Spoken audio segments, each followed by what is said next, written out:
one of our members said, "You've had a data breach." And it was just a number of different members that had their money basically stolen from their accounts. That evening, I remember going back into my hotel room thinking everything that I've built, all of this work has just been taken away from me. There was messages coming through where people were like saying, "Did I take their money?" and stuff. My grandfather phoned me, but he said something that was really profound at the time. If you ever want to do business, the best time to start was yesterday. What's the secret to hosting events that are memorable? One of the key things to mention here is that YP Club is very specific about the venues that we use. And I've been very clear from day one that we will not work with venues that I wouldn't consider almost world class. So you know one thing or two about connecting people and building a relationship. What are some do's and don'ts for people that want to learn and get better at it? I think it's super important and something that tie everything that I've said together about my journey is being. So the previous guests we had on, they ended the episode by saying that if they had clarity on one product or service that they could focus on for the next 10, 15, 20 years, and they knew that that would work, that's what will bring the most difference in their life and the career. Curious to get your thoughts on that. One of the things that's really interesting about that question is, how do you know which business is the right business? And now when we're surrounded by all of these AI tools and everything, and I've even found myself recently building out an AI business and thinking, is this the next big opportunity? One of the things that I came back to and grounded myself in is having hyper focus, right? So what is that one thing that works for me? And the one thing that I'm passionate, that I'm well placed to build and have an unfair advantage that nobody else has. So whilst the question is great, like having that one thing that you can focus on and the one thing that makes sense, choosing that one thing, I think, is the most important aspect of that. Yeah. And actually giving it the time, love, and attention it requires to grow it. So you're the founder and CEO of YP Club. Yeah. I imagine that's been a roller coaster of building that company. Take us through some of the times in building YP Club that really tested you as a business person, but also tested you personally. There is one story that I think is just such a drastic one in my journey that I think took quite a long time for me to recover.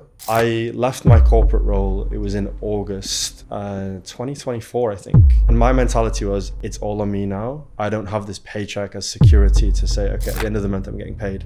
And one of our members was having his wedding and it was in India and I'm like super excited to go.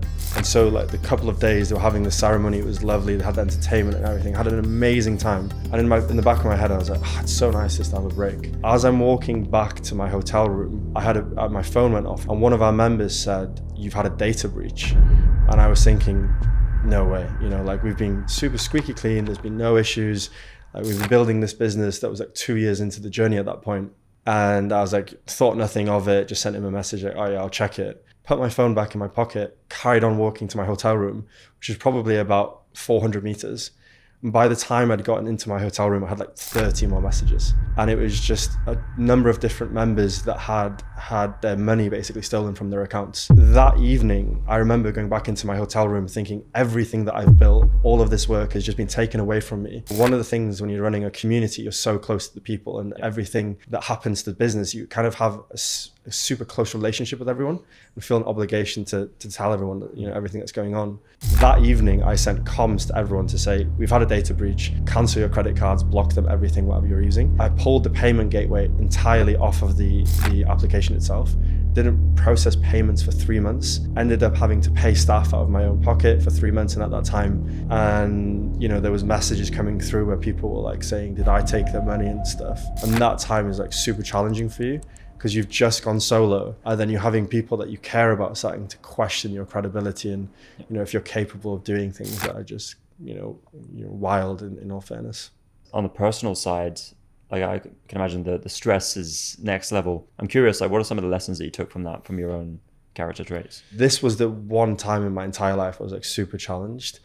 But on the whole, I think my ability to manage stress has completely changed. The immediate response from me was, okay, we need to build back and we need to fight back. We've put so much time and effort and care into this, and finding the solution to the problem and just seeing every day as the next milestone. And I think as business owners, we're constantly thinking, okay, 3, 4, 5 years. And some of the things that I learned in those times, I was running weekly cash flow forecasts. I was like, okay, let's make it through the next week.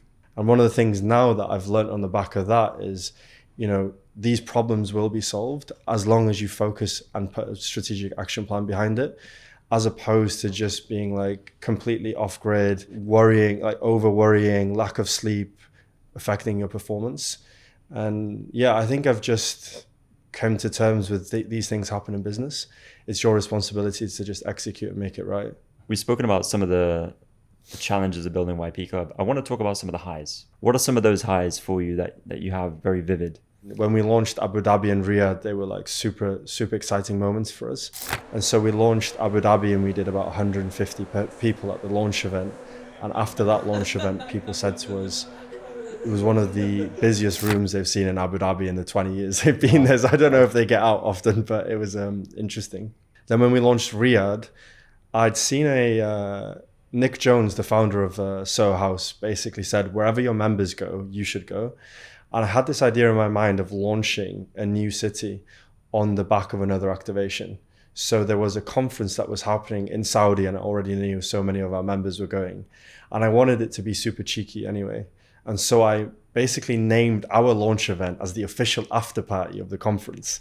I was like, okay, if this gets a few people, it'll be amazing. It was like 300 people. People weren't even able to come in. We had Koya, it was huge. But the thing that I didn't think about was, obviously it was our launch event, but because I branded it as the after party, we were just running around just like trying to sell everybody in the room. Like, no, this is actually a YP Club event and this is what we do and everything else. But yeah, that was really exciting times. You said that you built YP Club to build the room that didn't exist for you.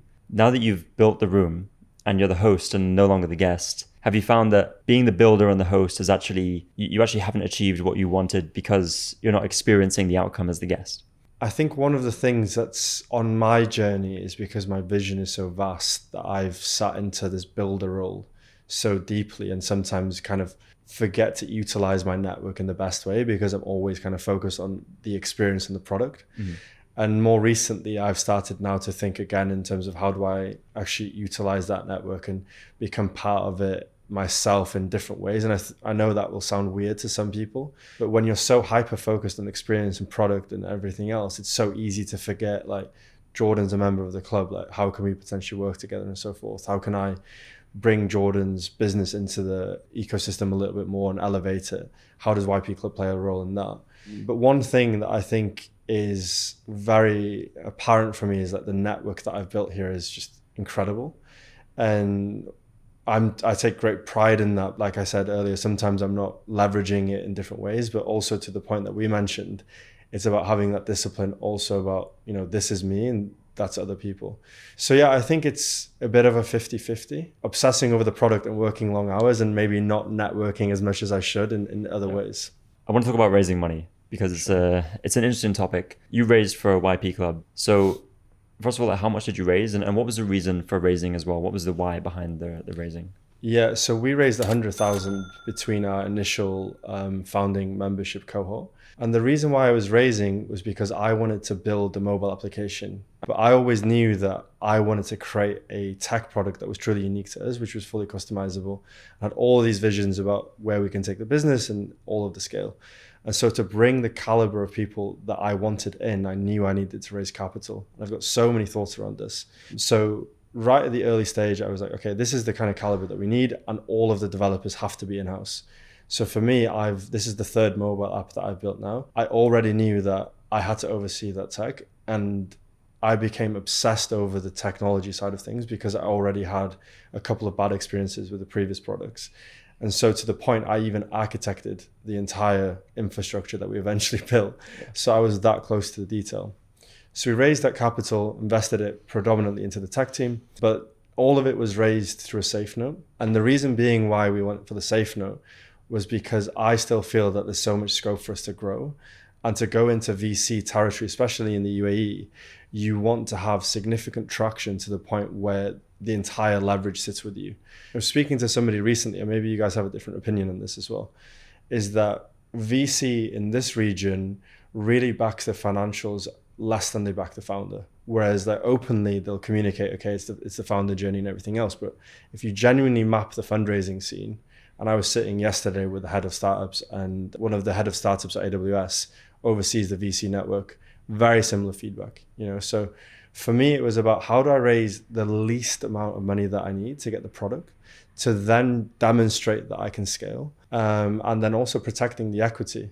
People raising and founders raising, need to think more deeply about how much equity they're giving away. And one of the VCs that I spoke to, because I was raising really early, and I said, okay, I'll give 20% away for X amount. And he was like, why are you giving away so much equity? That's just telling me that you haven't thought about blah, blah, blah. And obviously VCs are very subjective. Like one person will have this opinion and another VC will like, I need 50% of the business. Yeah. But yeah, I think for us, it's just the least amount that we need. We'll prove the blueprint to scale. And then the safe notes will obviously convert once we raise a proper valued round. Can you describe what a safe note is? Yeah, so SAFE is an agreement for future equity, which is one of the easiest ways for founders to raise capital right at the beginning.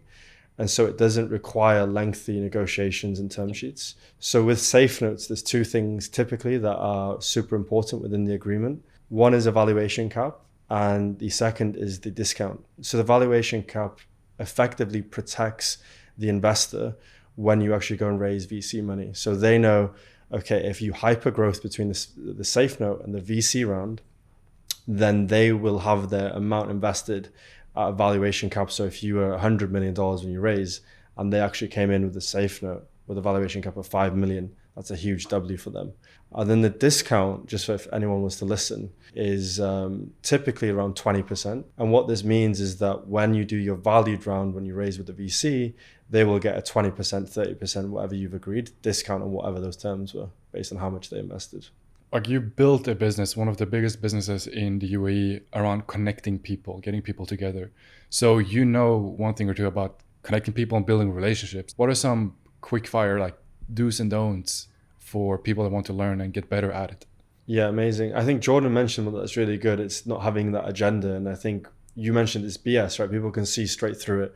And I see it all the time. And it's so obvious when people come in and they're just clearly looking to leverage you for something that is like value for them. So always having this mindset, like, how can I help that person? But the other thing that I think is super important and something that, will tie everything that I've said together about my journey is being raw. And what I try and do when I meet people for the first time is like, this is who I am. Maybe sometimes it's not what people would typically expect of like a founder running a private members club, because, I'll joke about various things and make people feel more comfortable and things like that. I think that really resonates with people because it's just authenticity immediately. And then the last thing, and something that I think, I'm not sure how I'm good at it, but I'm very like culturally aware. So I know how to tiptoe between the lines of what's acceptable and what isn't, depending on where somebody's from. And I'm a great reader of body language as well. So if I'm speaking to someone from Peru, if I'm speaking to someone from India, if I'm speaking to someone from Ukraine, I'll always kind of be like, okay, this is acceptable. This is something they may find interesting, and really trying to dig deep into like, okay, if they're from Ukraine, maybe they're like this, blah, blah, blah. I think in Dubai, we're just so blessed having all of these people from all of these countries. So embracing that and really taking it on and thinking about how can I take that information to the next relationship that I build with somebody that's from these other countries. There was a point where I was having a sales call with a guy from India, and during the entire sales call, he was nodding his head like this. And I thought, I'm botching the sales call. But this is their way of like nodding yes. Exactly. As someone who's hosted probably at this point over 100 events, what's the secret to hosting events that are memorable? I think we've done around 400 now. Yeah. All right, so yeah. One of the key things to mention here is that YP Club is very specific about the venues that we use. And this is one of the reasons why we changed the entire pricing structure as well. I've been very clear from day one that we will not work with venues that I wouldn't consider almost world-class, like 5-star venues, because so much of the experience is delivered through that. Like we were just at Hutong, last week we were at C'est La Vie. These are venues that people would genuinely look forward to going to. And so although the business is really focused around growth and helping you become a better leader and scaling your business, one of the things that I will not compromise is the quality of venues that we work with. And I think a lot of the experience and the quality of experience is delivered through that because these people are so trained. One of the most memorable events that we've organized would be the black tie event at Versace. And that was one of the hardest events that I've ever organized in my entire life. And so I was very adamant that this was going to be truly exceptional, truly special. I remember mapping literally so granularly the customer journey from the point they walk into the hotel. But yeah, we had from the moment they walk in, the way that they take their names, like we've got an entire QR code system, so it's super seamless, makes them feel like, use the app for everything. Then you walk through, you see the chandeliers, you've got the brand touch points, you've got the touch point on the side where people can take photos, and it looks beautiful walking through the hallway. And then you're welcomed by our staff. And then as you go through to the left, you've got the names, you've got our colors, the branding and the balloons. So again, it's about going deeper into the brand as much as you can with these touch points. Sometimes some people really resonate with what we do as a brand with the venues that we pick, and like not going for cheaper alternatives and being like, okay, we don't really want to work with venues that are offering us places for free, because they do. And certain members are like, oh, how much does this cost? Do you get it like cheap and stuff? And I say, these kind of venues don't need our business. Like, these people fill their places all of the time. Most of the venues that we work with, at least 60%. Yeah, it's just about making it feel special for them and making them feel like, okay, we're going to places that are high level and nice and somewhere that I'd want to be seen in. And it's just a simple thing that we've done, but we've never really made any exceptions. Take me back to before YP Club. You were working in corporate world. What was the moment you decided to leave the corporate world, and was there anything that almost stopped you from making that leap? I started my career with Ernst & Young. I worked in their restructuring team, worked in the UK in a hyper competent team, really loved it, learned from the best, had an amazing time, became a CA, worked on one of the biggest projects in the UK at the time, which was the insolvency of British Steel. Then I felt like the UK was going in the wrong direction. And really early on, I already had this plan of where did I want to move to. Made the jump to Dubai. And I think one of the interesting things about being here is it's really opened my eyes to different things. Like, my dad's an entrepreneur, his dad's an entrepreneur, his dad's an entrepreneur.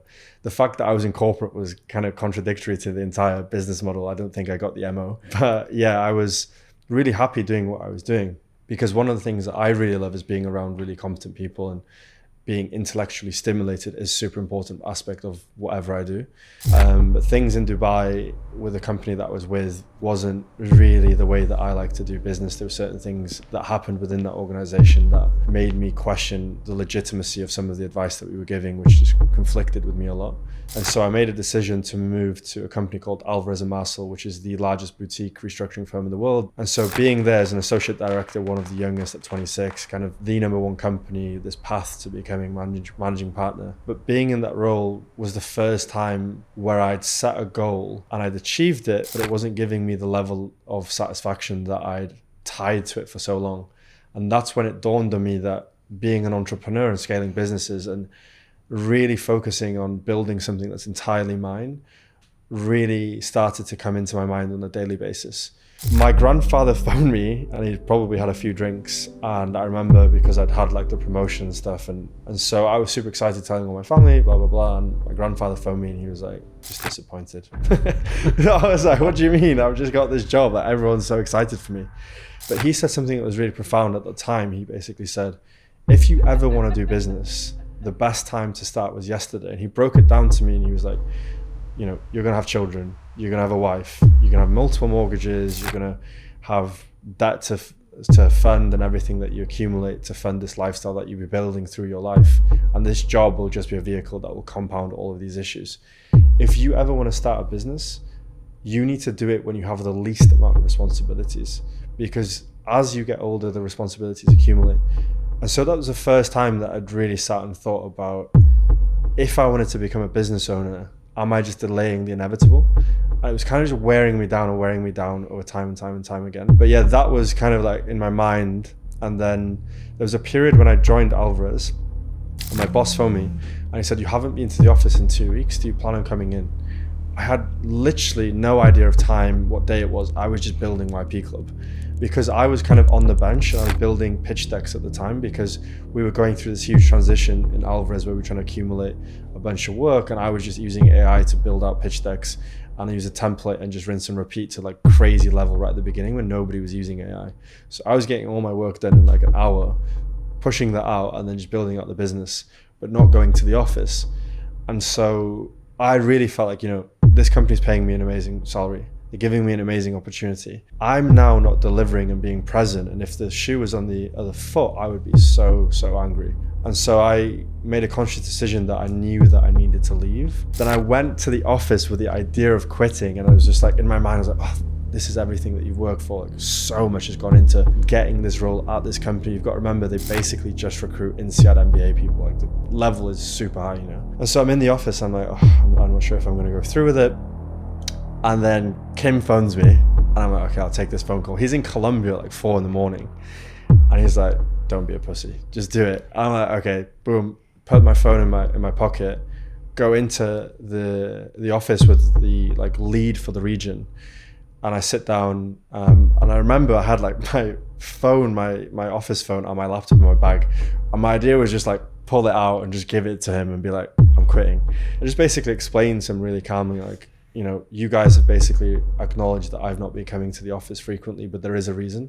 I think my desire and passion is in YP Club. And they already knew about YP Club. Like, they introduced me to the entire company as the guy that founded YP Club my first day. Right. So they already loved it, and they back their entire ethos on entrepreneurship, and they love it anyway, all this stuff. But the guy basically mentioned that he wanted to acquire YP Club. No word of a lie at that moment.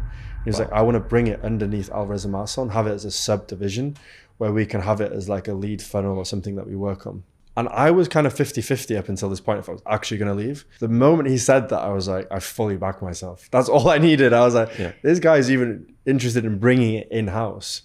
And so, yeah, the decision was super easy. You know, they were really helpful, to be fair. They said, why don't you go down to 4 days, work in business development, because obviously you're really good with people and relationship building and stuff, and just keep earning some money whilst you build out the business. Wow. That's the best outcome you could have asked for. Yeah. But I didn't want to take that, though, because I knew when you have to make a really tough decision, just making it as soon as possible and just ripping the Band-Aid off is the most important thing, because it will just eat you away.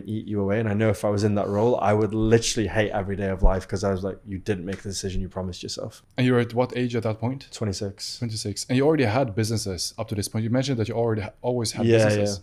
Yeah. Is that basically from the fact that you come from an entrepreneurial family, or? For sure. Like, I remember when I was 10 years old, the only way I could spend time with my dad was being at the business, you know? And I think as sons, we look up to our father so much, right? So whatever I could do to spend time with him, I would just do. And so I found myself more often than not just working.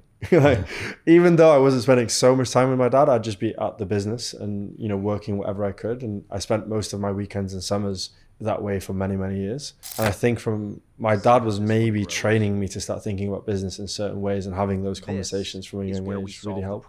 Just feel sometimes that, you know, what my granddad said is true, and I don't want to let him down and let the legacy down of continuing with building up businesses. And I think even if you make less money in the early days, like, you learn so much about yourself. With AI and everything that's happening with Cloud Code and adjacent tools, how has YP changed? How has job roles at YP changed? Your dev team, your operations, and also how you apply AI at the product level? Just slight side note, I'm in love with the Claude and everything around it at the moment. I'm running sessions inside of YP Club.